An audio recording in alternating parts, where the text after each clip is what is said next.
Jersey é uma ilha no Canal da Mancha que, junto com Guernsey, formam as Ilhas do Canal, uma dependência da coroa britânica, mas que não faz parte do Reino Unido. Com uma área de aproximadamente 116 km², Jersey é considerada como um paraíso fiscal, além de receber estudantes de todo o mundo durante o período de férias. Atualmente, essa ilha é um local bastante atrativo para turistas, mas nem sempre foi assim. Entre os anos de 1957 e 1970, as mulheres e crianças daquele lugar não estavam seguras, nem mesmo em suas próprias casas. A besta de Jersey, como ficou conhecido, afundou aquela ilha em medo e desespero. Com uma aparência perturbadora, ele atacava suas vítimas onde estivessem, com um único objetivo: trazer o inferno para a Terra. Edward John Louis Pesnow nasceu no dia 7 de maio de 1925, em Groveville, Jersey. Seus pais eram relativamente bem-sucedidos e teriam conseguido entregar um bom suporte para Edward não fosse pela Segunda Guerra Mundial. Jersey foi invadida e ocupada pela Alemanha nazista por um período de 5 anos. Isso trouxe uma série de impactos para a família de Edward, entre eles a fome. Assim como muitos outros, o garoto chegou a roubar comida em algumas ocasiões durante esse período. A guerra chegou ao fim e Edward conseguiu sobreviver. Ele cresceu e conheceu uma mulher de nome John. Eles se casaram e juntos tiveram uma filha. John já tinha outros 2 filhos de seu antigo relacionamento, e Edward aceitou criá-los como se fossem seus. Após a destruição da guerra, havia muito o que ser reconstruído. Edward passou a trabalhar na área de construção, enquanto sua esposa trabalhava na administração de um orfanato. Na verdade, foi nesse local em que eles se conheceram, enquanto Edward prestava seus serviços. Nessa época, ele ficou conhecido entre as crianças do orfanato como Tio Ted. Descrito como alguém feliz e prestativo, ele sempre trazia doces e pequenos presentes para essas crianças. Acreditando que tinha escolhido um bom marido, a esposa de Edward chegou a pedir para que ele vestisse uma fantasia de Papai Noel, para fazer uma surpresa para aquelas crianças.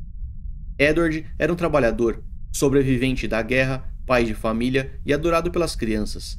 A imagem perfeita do cidadão modelo. Perfeita até demais. Edward não é considerado um serial killer, porém, como a grande maioria deles, isso não passava de uma máscara. Escondidos atrás de sorrisos e doces, estavam pensamentos terríveis que, muito em breve, sequestrariam toda aquela ilha. Edward encontrou naquela máscara social uma forma de ocultar quem ele realmente era, e essa não seria sua única máscara. Não fica claro quando esses pensamentos começaram a acontecer, mas em seus 32 anos de idade, Edward pensava apenas em uma coisa: se forçarem mulheres. E em 1957, ele resolveu agir. Uma jovem enfermeira estava parada em um ponto de ônibus, esperando para voltar para casa já tarde da noite. Com um cachecol escondendo parte do seu rosto, Edward se aproximou daquela mulher por trás, já com uma corda em suas mãos. Sem dizer nada, ele enrolou a corda no pescoço dessa jovem e a arrastou para uma vegetação próxima. Desesperada, ela foi violentada e pôde apenas assistir enquanto o criminoso corria para longe. Ela foi até a delegacia, mas sem conseguir entregar muitas informações, a polícia não tinha por onde começar a procurar. Essa foi a primeira vítima de Edward que se tem conhecimento. Seu ataque tinha sido bem sucedido e ele não pararia mais. Em março daquele ano, ele fez sua segunda vítima. Uma mulher em seus 20 anos que esperava em um ponto de ônibus à noite. Da mesma forma, ela foi atacada com uma corda e violentada. A semelhança das descrições chamou a atenção da polícia, que realmente ficou preocupada com o caso após receber a mesma denúncia em julho e outra em outubro de 59. A mesma corda que era utilizada para arrastar as vítimas pelo pescoço também era usada para imobilizar seus braços durante o ato íntimo forçado. Aqueles ataques agora permeavam conversas em diferentes lugares daquela cidade, eventualmente chegando ao conhecimento de Edward. Mulheres já não pegavam mais ônibus sozinhas e evitavam sair na parte da noite. Foi então que o criminoso resolveu alterar seu modus operandi. Ele passou a escolher uma vítima e a observá-la durante dias. Ele aprendia sobre seus horários e caminhos, estudando as entradas de sua casa. Foi então que Edward decidiu trocar o ponto de ônibus por residências vulneráveis e de fácil acesso. Apenas o cachecol para esconder o rosto não lhe serviria mais, visto que ele estava para invadir ambientes possivelmente mais iluminados. E para realizar seus ataques, ele precisava de um disfarce. Foi então que ele criou uma das máscaras mais perturbadoras da história. Feita de borracha, A falta de qualidade do material parece deixar sua aparência ainda mais assustadora, como se o rosto estivesse se derretendo de alguma forma. Uma peruca e por vezes uma boina ajudavam a ocultar a identidade de Edward. Ele também usava pulseiras pretas com espinhos e um sobretudo muito maior do que o seu corpo, provavelmente para esconder características físicas. Essa imagem tirada de um filme de terror era o que suas vítimas viam antes de serem atacadas. Aquele era o início de um pesadelo coletivo. A besta de Jersey tinha acordado.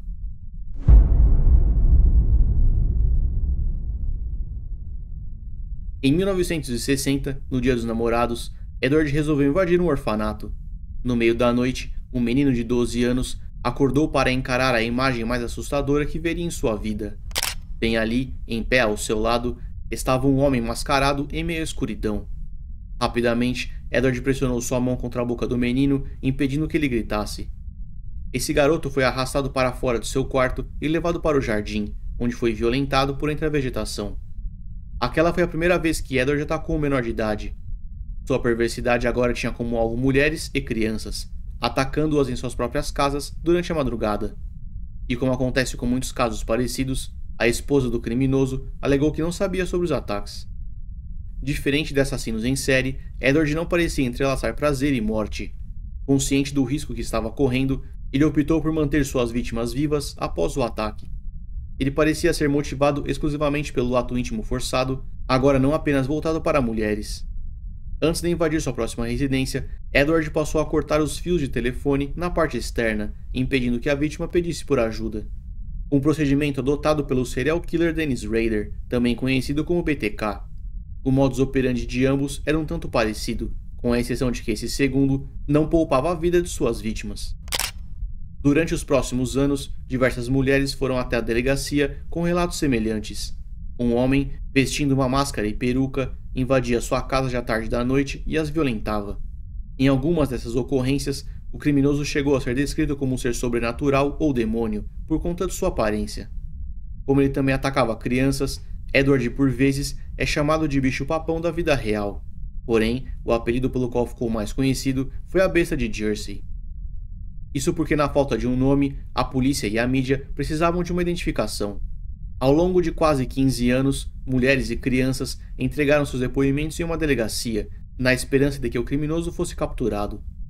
A falta de câmeras e alarmes de segurança, por conta da tecnologia disponível na época, foi o que permitiu que Edward continuasse sua onda de ataques. Aquela ilha, que ainda se recuperava da guerra, agora tinha que lidar com um criminoso mascarado que estava disposto a estender o sofrimento. A partir de 1960, Edward interrompeu seus ataques a mulheres e passou a ter como alvo apenas crianças. Elas eram tiradas de suas camas e levadas para fora, onde o ataque acontecia.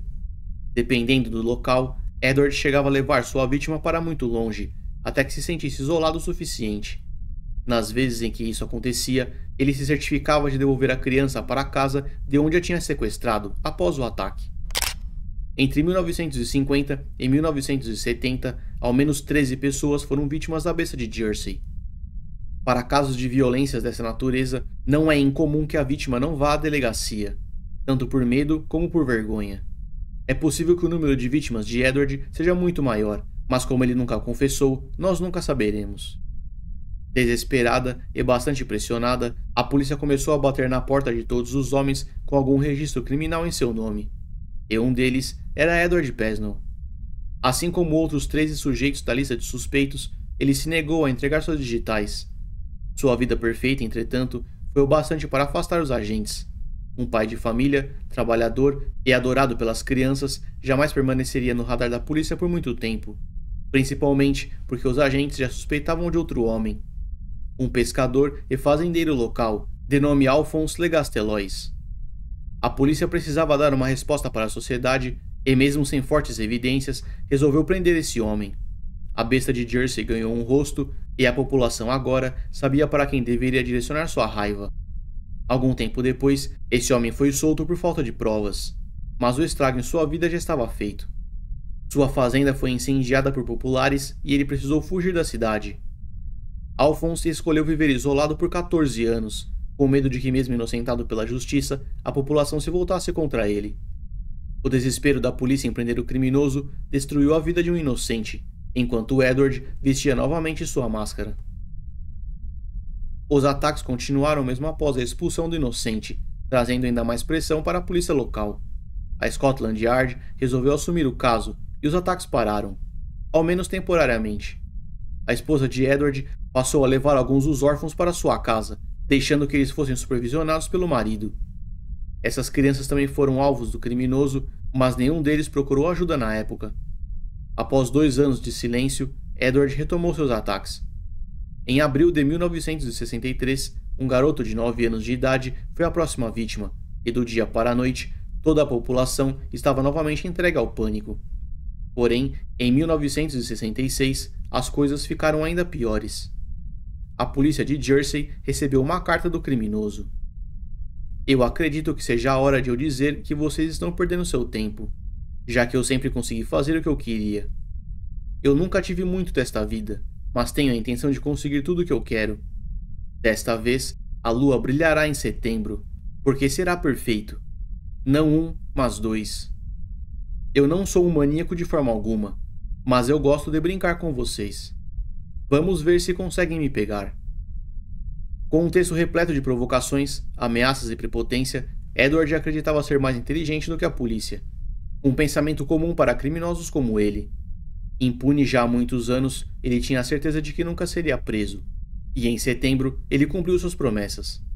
Uma menina e um menino foram atacados, mas desta vez havia algo de diferente. Em cada um deles, arranhões foram encontrados nas costas e rostos. Paralelos e em linha reta, eles pareciam ter sido desenhados pelo criminoso e não parte de uma possível luta. Edward começava a procurar por outros estímulos e o caso ficava cada vez pior. A polícia precisava capturar o criminoso e rápido. No dia 10 de julho de 1970, um veículo passou em alta velocidade por um farol vermelho, em St. Helier. Uma viatura percebeu e decidiu fazer uma abordagem, mas o carro não parou quando solicitado. Os agentes perseguiram o veículo, que parou apenas quando colidiu com uma cerca. O condutor era Edward.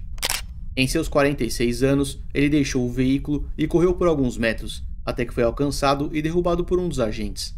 Ele foi algemado e preso. A polícia então descobriu que aquele era um veículo roubado, o que apenas piorou a situação do criminoso. Mas foi durante a revista que eles descobriram o real motivo da fuga. Edward estava usando pulseiras pretas com espinhos, e havia um volume de tecidos em seus ombros, para sustentar um largo sobretudo. A máscara de borracha foi encontrada em um dos seus bolsos, e todas as armas foram apontadas para Edward. A besta de Jersey estava finalmente capturada. Na delegacia, ele alegou que estava indo para uma festa fantasia. Ignorando essa versão, os agentes seguiram até a casa de Edward. Lá, eles encontraram algo ainda pior. Um cômodo secreto que mais parecia uma masmorra. Perucas, cílios postiços e roupas com espinhos foram encontrados naquele local. Uma câmera fotográfica estava pendurada em um gancho e em uma das paredes diversas fotos de diferentes casas. Possíveis novas vítimas sendo estudadas pelo criminoso. Cortinas vermelhas e itens aparentemente ligados à magia negra se acumulavam em um canto, transformando aquele local em algo realmente perturbador. Livros sobre o ocultismo preenchiam uma estante e, ao lado, uma espada estava presa à parede, acima de um cálice de vidro.